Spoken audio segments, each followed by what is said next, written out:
Bismillahirrahmanirrahim. Alhamdulillahirabbil alamin. Wassalatu wassalamu ala asyrafil anbiya'i wal mursalin wa ala alihi wa sahbihi ajma'in. Syukur pada Allah Subhanahu wa taala, pada pagi ini kita sekali lagi dapat bersama-sama dalam sesi tafsir ringkas muka surat Al-Quran. Alhamdulillah, pada kali ini kita telah sampai kepada muka surat 378 daripada surah An-Naml, ayat yang ke, insya-Allah hari ini kita akan masuk pada ayat yang ke-14 insya-Allah. Alhamdulillah, setelah lama kita bersama-sama pada setiap pagi, kita telah sampai ke muka surat ini. Masya-Allah, kita bersyukur banyak-banyak kepada Allah Subhanahu wa taala kerana limpah Allah taala dengan kurnia Allah Subhanahu wa taala, maka kita telah dapat masih lagi dikurniakan dengan kekuatan untuk bersama-sama dalam sesi ini.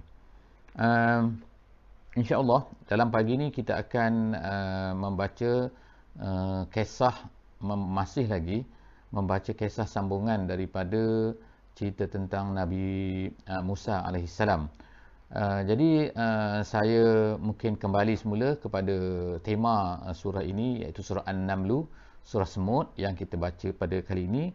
Ianya adalah sebenarnya sebagaimana yang dikatakan oleh beberapa orang ulama tafsir, bahawa ianya berkaitan dengan kepentingan ilmu, kepentingan orang Islam ni menguasai ilmu, menguasai bidang-bidang yang ada dalam kehidupan manusia mengikut keadaan semasa. Jadi surah ini mengambil daripada perkataan An-Naml yang ada di dalam surah ini, yang menceritakan tentang, yang akan kita baca insya-Allah sebentar lagi, iaitu tentang kisah Nabi Sulaiman alaihi salam dan juga kisah Nabi Daud alaihi salam jami'an. Jadi apa yang ada pada kisah Nabi Sulaiman ini ialah berkenaan dengan apabila baginda alaihi salam melalui satu tempat, iaitu tempat yang didiami oleh semut. Jadi Allah Subhanahu wa taala akan menceritakan dalam surah ini, yang kita baca sebentar lagi, ialah bagaimana semut ini menguasai ilmu. Semut ini mempunyai ilmu, dan begitu jugalah Nabi Sulaiman mempunyai ilmu, dan kepentingan ilmu-ilmu ini akan memberi manfaat kepada apa, iaitu kepada dakwah, kepada apa yang hendak kita bawa, mesej Islam kepada manusia. Maka dengan ilmu ini dia akan menjadi sebagai salah satu daripada alat yang akan dapat untuk membantu kita. Sebab manusia ini pada hari ini dan sampai bila-bila, mereka ini akan terpengaruh dengan ilmu, akan mempunyai efeknya apabila sesuatu benda itu disertai dengan ilmu. Ilmu ini adalah sebagai salah satu alat lah, sebagaimana yang akan kita baca.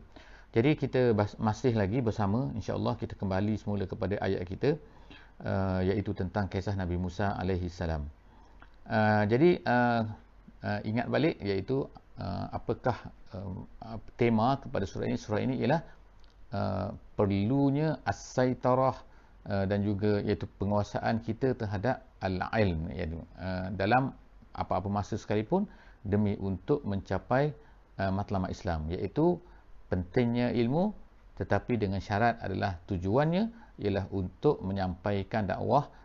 Tujuannya adalah untuk digunakan sebagai alat dakwah di dalam dunia ini, kerana dakwah adalah satu yang utama, dan alat-alatnya, wasail-wasailnya mestilah banyak, dan salah satu daripada alat-alatnya adalah dengan mempunyai ilmu, mentadbir memiliki apa-apa yang dikuasai oleh manusia pada ketika tersebut.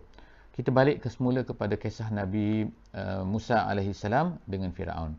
Jadi sebenarnya ayat yang ke-14 yang akan kita baca pada pagi ini adalah ayat itu masih satu-satunya ayat yang masih tinggal lah, yang berkaitan dengan kisah Nabi Musa alaihi salam, iaitu apa? A'udzubillahi minasyaitonirrajim. Wajahadu biha wastayqanatha anfusuhum zulman wa uluwa fanzur kaifa kana akibatul mufsidin. Sadaqallahul azim. Jadi ayat ini menceritakan tentang sifat manusia, iaitu yang ada pada Firaun pada ketika itu, yang dihadapi oleh Nabi Musa alaihi salam, iaitu mereka ni menentang, mereka ini mengatakan kepada Nabi Musa macam-macam perkara. Dan yang terakhir sekali yang kita bacakan dalam penghujung muka surat yang sebelumnya, iaitu muka surat 377, kita dapati bahawa mereka mengatakan bahawa Musa ini adalah seorang tukang sihir. Musa ini telah membawa satu sihir yang sangat-sangat besar, yang sangat-sangat jelas. Jadi Allah Subhanahu Wa Taala tidak menceritakanlah dengan detail, tetapi Allah Taala menceritakan bahawa pada Nabi Musa ini mempunyai tujuh apa, iaitu 7 ayat, 7 tanda-tanda yang akan dibawakan untuk berjumpa dengan Firaun. Tetapi semua tanda-tanda ini diingkari oleh Firaun, dan Allah Subhanahu Wa Taala menyebutkan di dalam kepala muka surat 378 pada hari ini, iaitu apa? Walaupun manusia ini, mereka ini mengingkari ini, jahadu ialah dalam bahasa Arabnya ialah menafikan sesuatu benda yang mana berlainan daripada apa yang ada di dalam hati manusia. Itu nama jahadu. Kalau angkaru tu lain kemungkinan makna dia. Jadi jahadu, perkataan yang digunakan oleh Allah Subhanahu Wa Taala di sini untuk menunjukkan bahawa sebenarnya mereka tahu benda tu. Mereka tahu bahawa Nabi Musa itu betul. Tapi mereka tetap juga mengingkari. Kerana apa? Kerana inilah sifat orang-orang yang menguasai sesuatu tempat, menguasai sesuatu negara, iaitu kalaulah mereka ini tidak beriman, sebenarnya kadang-kadang sebenarnya hati mereka itu beriman. Sebab tu Allah Taala kata sini wastaiqanatha anfusuhum. Tapi mereka tu, hati mereka tu istaiqanatha.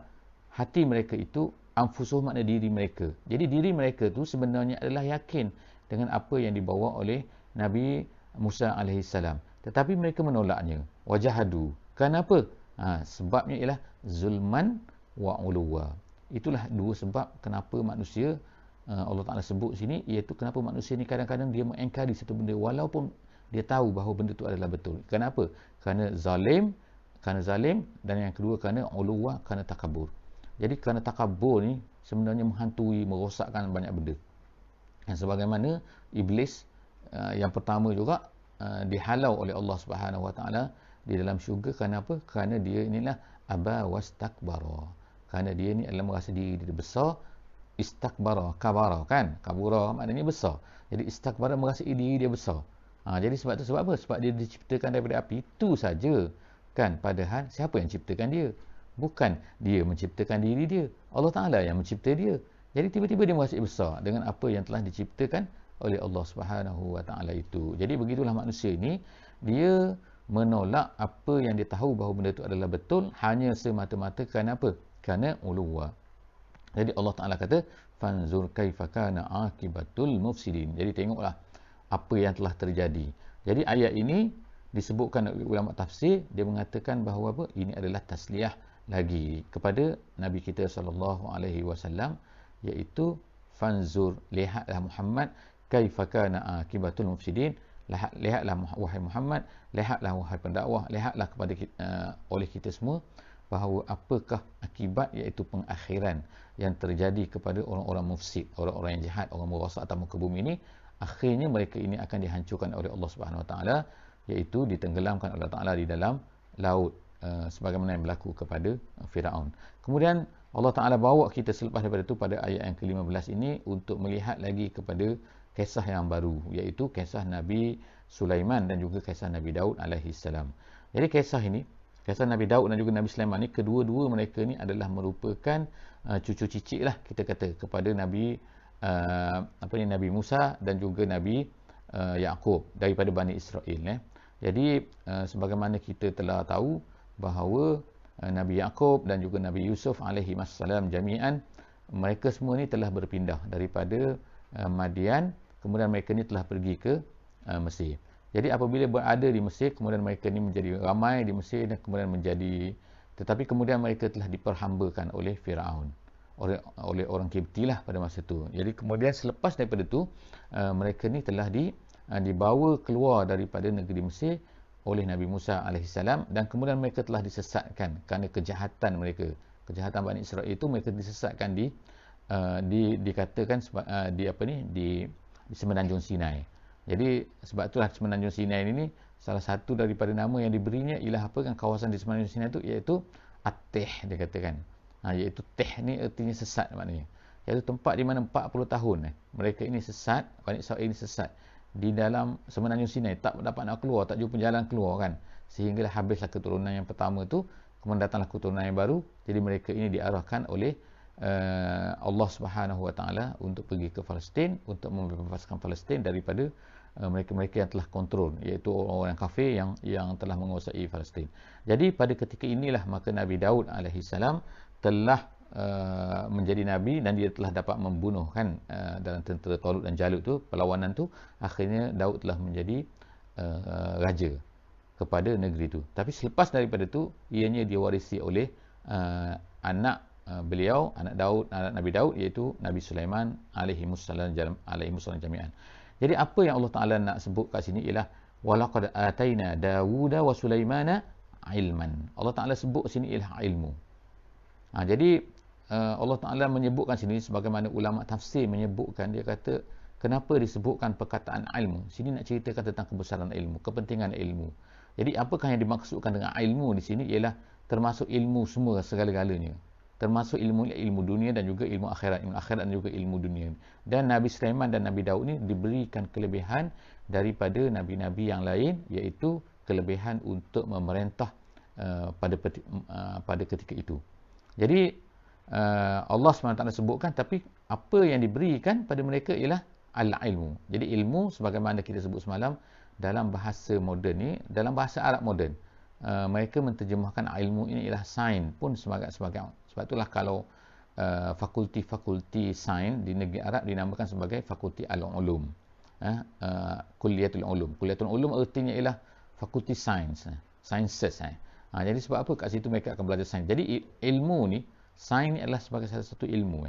Dan Nabi Daud dan juga Nabi Sulaiman telah diberikan ilmu yang tidak diberikan kepada, ada benda-benda yang tidak diberikan kepada nabi-nabi yang lain. Waqala alhamdulillahillazi faddalana ala kathirin min ibadihil mu'minin. Mereka berkata bahawa alhamdulillah, mereka bersyukur pada Allah yang telah melebihkan mereka di atas banyak daripada hamba-hambanya. Ini perkataan sini, perkataan banyak ni, kathir ni, ala kathirin ini menunjukkan kepada sebagaimana kata ulama tafsir, iaitu tawaduk mereka. Tawaduk mereka terhadap apa yang telah diberikan oleh Allah Subhanahu Wa Taala kepada mereka. Kalau ikutnya memang hebat kan apa yang diberikan kepada kedua-dua nabi ini, iaitu Nabi Daud AS sebagai contohnya ialah dia dapat melembutkan besi, dan suaranya sangat-sangat indah kan. Jadi suaranya indah, dan begitu juga dia dapat melembutkan besi. Dia boleh buat baju besi tu dengan tangan saja. Jadi kalau kita ni sekarang ni, kalau besi ni kena bakar bakar, kemudian kena ketuk, kena lebur dan sebagainya, kemudian baru dia lembut. Kalau tak, dia tak lembut. Tapi Nabi Daud AS diberikan oleh Allah SWT dengan tangan dia saja, dah besi tu jadi lembut. Sebab tu dia boleh buat macam-macam. Itu Nabi Daud AS. Kemudian Nabi Sulaiman, Allah Ta'ala berikan kepada dia kehebatan, iaitu dapat menguasai jin, menguasai manusia, menguasai binatang. Semua benda tu dia kuasai. Kemudian dia memahami bahasa-bahasa semua. Jadi kerana itulah dia dapat menundukkan semua benda-benda ni. Menundukkan apa jin semua, tunduk kepada Nabi Sulaiman.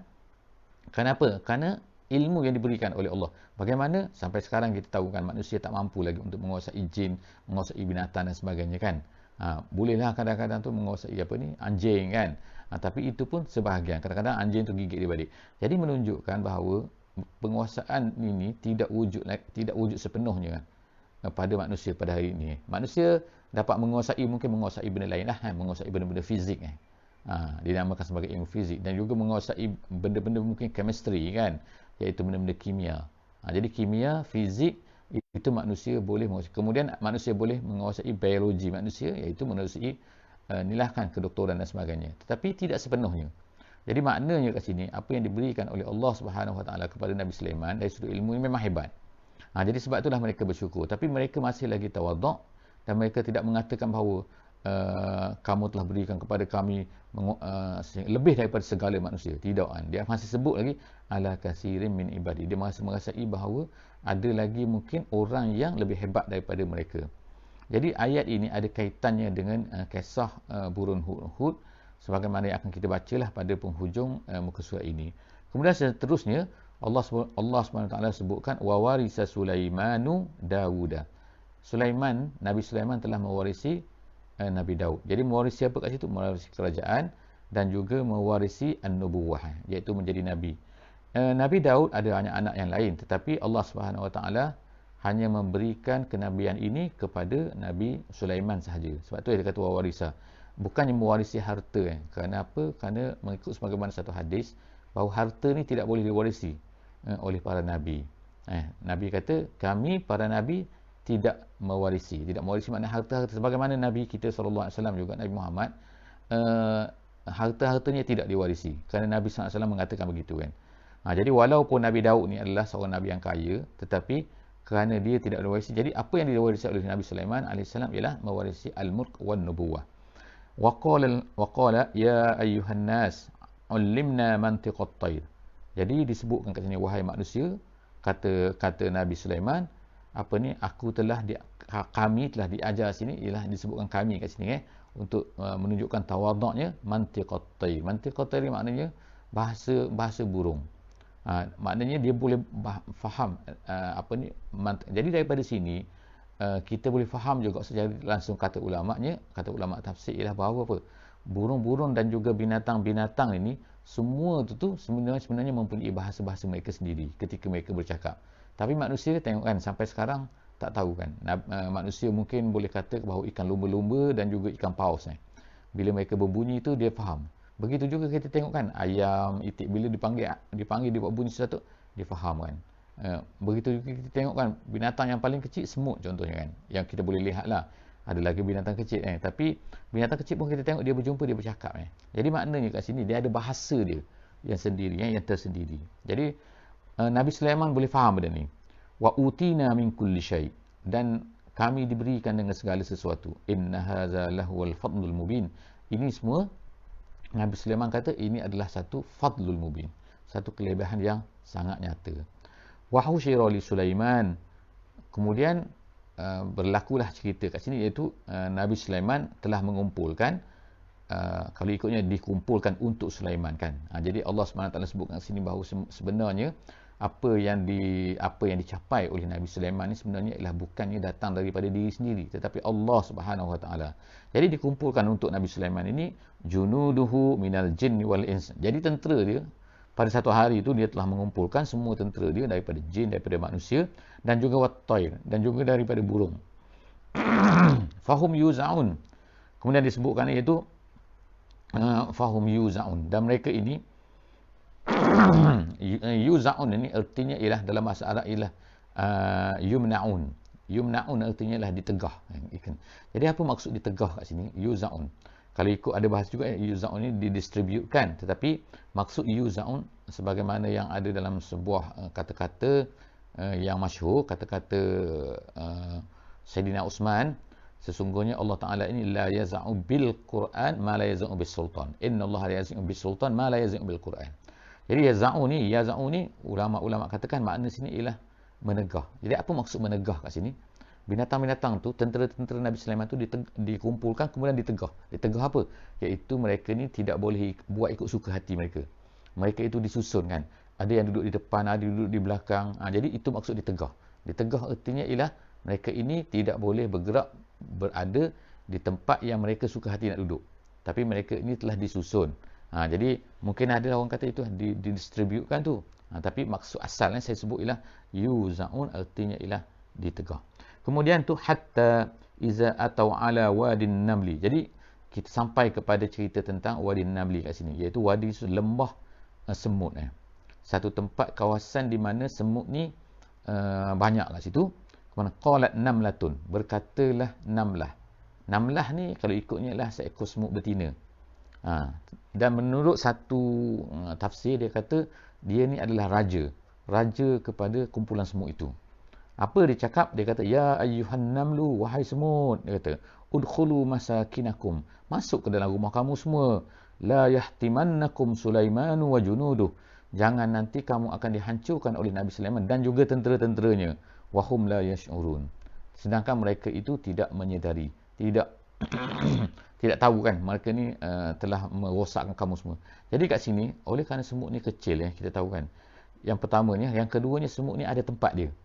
Dia ada tempat binaan dia, rumah dia semua kan. Jadi sekarang ni Nabi Sulaiman dikatakan bahawa semut ini bercakap ni pada ketika itu Nabi Sulaiman masih lagi berada jauh lagi.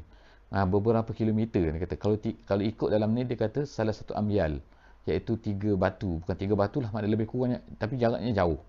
Jadi semut tu dah boleh tahu bahawa Nabi Sulaiman akan melalui tempat tu. Jadi dia berpesan kepada anak buah dia bahawa dia kata masuk semua ke dalam tempat kamu.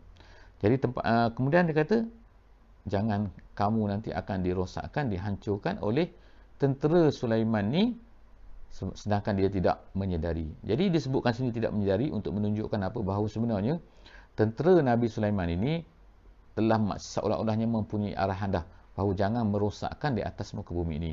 Jangan rosakkan semut, jangan rosakkan binatang, jangan rosakkan saja tak kisah. Tetapi ditakuti di sini, semut pun tahu, iaitu wahum la yash'urun. Jadi kita boleh faham dalam cerita semut ni kan, bahawa sebenarnya apa? Bahawa Allah Subhanahu Wa Taala menjadikan semua makhluk ni adalah mempunyai mempunyai, kita nak kata mempunyai hati, tetapi mempunyai hidup sebenarnya. Semua benda ni kita tengok memanglah hidup kan. Mereka, tetapi sebenarnya mereka ni ada boleh bercakap, boleh bercerita, boleh dan sebagainya. Jadi mereka ni ada alam mereka sendiri. Semua mereka ni adalah tunduk kepada Allah Subhanahu Wa Taala. Sebagaimana kita tengok, kalaulah tak tunduk pada Allah, bagaimana Nabi Sulaiman ni boleh menggunakan mereka kan? Boleh. Jadi mereka ni diperintahkan oleh Allah Subhanahu Wa Taala untuk tunduk. Mereka ni tunduk kepada Allah, dan mereka ni akan tunduk kepada sesiapa yang disuruh oleh Allah supaya tunduk. Jadi Nabi Sulaiman pada ketika itu, maka dia pun senyum. Fatabassama dhahikan, dia senyum dan ketawa, min qawliha, apabila dia mendengar kata-kata semut tu. Kemudian waqala rabbi auzi'ni an ashkura ni'mataka allati an'amta alayya wa ala walidayya wa an a'mala salihan tardah wa adkhilni bi rahmatik fi ibadikas salihin. Itu adalah doa Nabi Sulaiman yang saya rasa baguslah. Kalau kita hafal doa ni, dan juga kita boleh beramal dengan doa ni, kita boleh membaca doa ni. Doa ni adalah iaitu minta supaya Allah Ta'ala berikan kepada kita bersyukur, menjadi orang bersyukur di atas nikmat-nikmat yang telah diberikan oleh Allah Subhanahu Wa Ta'ala kepada kita. Dan dalam doa ni Nabi Sulaiman menyebutkan kepada ayahnya, dan aku ni alhamdulillah bersyukur kerana aku ni dapat beramal dengan amalan yang soleh yang kamu sukai. Dan kemudian yang terakhirnya, masukkanlah aku di dalam rahmatmu, dan iaitu rahmat yang dimasuki, yang diterima oleh fi ibadikas solihin. Jadi itu yang penting maknanya. Walaupun dia ni kaya, walaupun dia ni hebat, walaupun dia ni boleh bercakap bahasa-bahasa binatang semua, walaupun dia menjadi raja dan sebagainya, tetapi dia nak lagi, Nabi Sulaiman AS ni, dia nak lagi apa? Berada di bawah rahmat Allah dan berada bersama-sama dengan hamba-Nya yang soleh.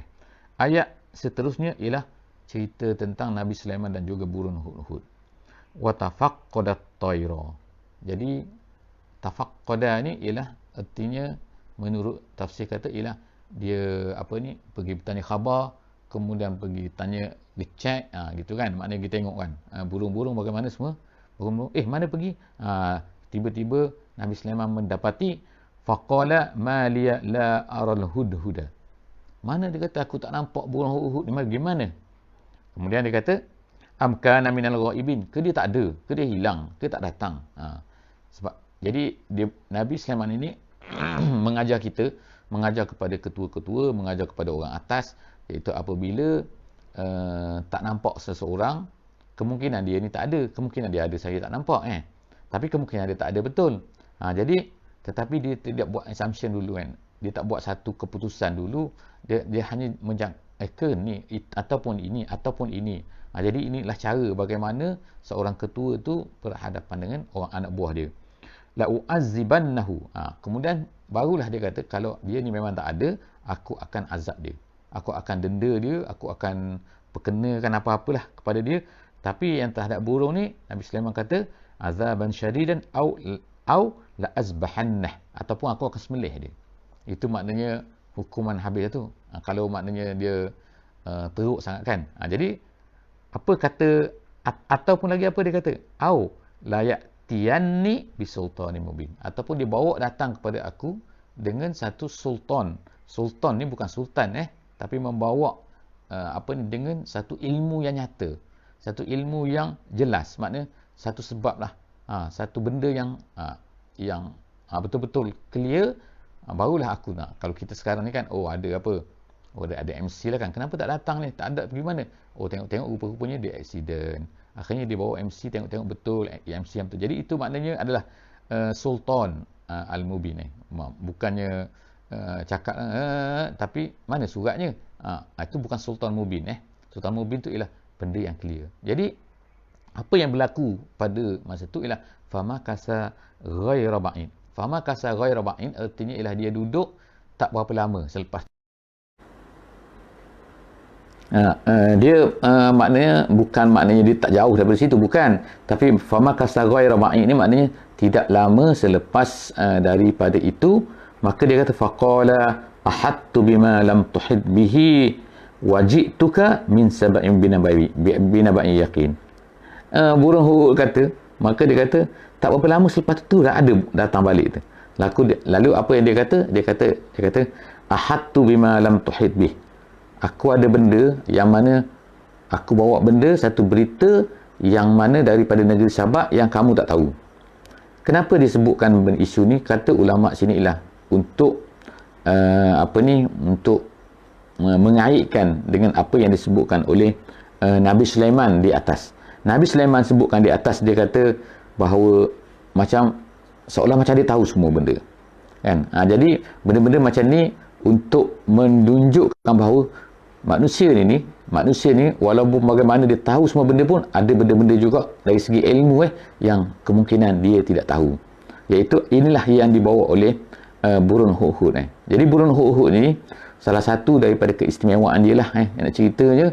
Burung Hud ni kehebatan dia ialah kalau dia terbang di padang pasir, dia boleh tahu di mana ada air di bawah tanah tu. Di mana sebab itulah dia boleh terbang jauh. Dia boleh pergi ke mana-mana, dia terbang di padang pasir, dan kalau dia nak cari air, dia akan terbang saja, dia akan nampak kalau ada air di bawah tanah tu. Bawah tanah bukan atas tanah. Kalau atas tanah kita guna drone, kita boleh tahu kan, tapi ini dalam tanah. Jadi dia akan tahu di mana air ada di dalam tanah tu, kemudian dia akan turun, dia akan patuk-patuk, dia akan keluar air di situ. Itu kehebatan burung Hud. Jadi sebab tu dah kat sini kalau ikut ceritanya dia datang daripada negeri Sabak, min Sabain. Aku datang daripada negeri Sabak kata. Negeri Sabak ni di mana? Iaitu di Yaman. Kemudian Nabi Sulaiman di mana? Nabi Sulaiman ni ialah di Palestin. Artinya jarak di antara Palestin dengan Yaman tu jauh. Jadi itu dua pengajaran yang kita boleh ambil. Insya-Allah pengajaran-pengajaran seterusnya berkenaan dengan kisah burung Hud ini, insya-Allah kita akan sambung pada sesi esok insya-Allah. Aku qauli hadza wa astaghfirullahal azim li wa lakum. Wassalamualaikum warahmatullahi wabarakatuh.